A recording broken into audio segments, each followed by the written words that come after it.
Каждый, дай дичи по локации, халоху гюашти, по ней уже полностью последние локации, уже отписаться дуаш. Волонтеры КДМ разъясняют участникам квеста правила и основные задачи интеллектуальной игры. Всего 6 команд, по 3 человека и 6 локаций, где разбросаны буквы и цифры, из которых для победы нужно собрать ключевые слова. С команды «Старт» игроки начинают обход прибрежной зоны городского пруда. И вот спустя буквально 5 минут ребята находят первые цифры и выполняют одно из заданий. Вы нашли, да, первое? Да, мы нашли. Да, это оно. А как вы поняли, что именно здесь вот цифра? Нам обозначили это место, мы начали искать по этой площади буквы, нашли цифры. А вам скинули уже следующее задание? Нам нет, сейчас они проверяют наши задания, то, что мы сейчас...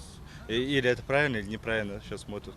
Квест поделен на 6 заданий. Игра не из простых, если учитывать, что заветные буквы и цифры спрятаны в разных местах.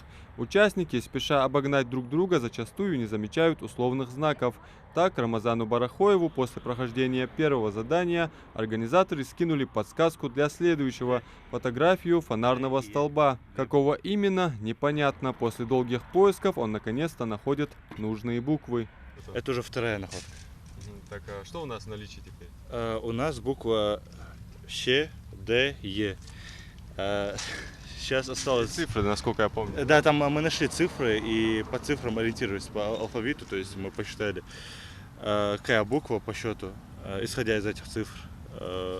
Вот. Ну, сейчас просто некие сомнения возникли, это действительно цифры там были, или там, может быть, в таком виде буквы мы должны были найти.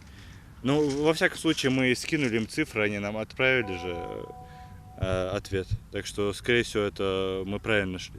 Организаторы квест-игры привлекли молодых ребят через объявления в социальных сетях. Желающие участвовать откликнулись сразу, тем более для победителей и призеров соревнования подготовлены ценные призы и подарки, а все участники получат сертификаты от КДМ. Правда, с каждым этапом проходить задания все сложнее, делятся капитаны команд. Буквы спрятаны на перилах, под скамейками, возле деревьев и качелей. Тут важна внимательность. Игра организована ко Дню молодежи. Эмоции, переживания, слаженная командная работа и, конечно, радость при выполнении заданий. В общем, все проходит на позитивной волне. Это и есть основная цель мероприятия. Очередной раз нас разум призывает к тому, чтобы мы еще раз с другой стороны, с третьей стороны посмотрели на молодежь, воспитывали ее, профориентационную работу проводили, то есть ориентировали молодежь именно на создательный труд, именно на спорт, именно на интеллектуальное развитие. Это же сегодня квест интеллектуальная игра. Поэтому во всех направлениях мы старшие, мы должны работать над этим. Это испытание смекалки, внимательности и подвижности. По итогу квеста из всех букв и цифр команды соберут слоган «Молодежь Ингушетии 27». Адам Мережков, Акраман Дасхоев, Новости 24.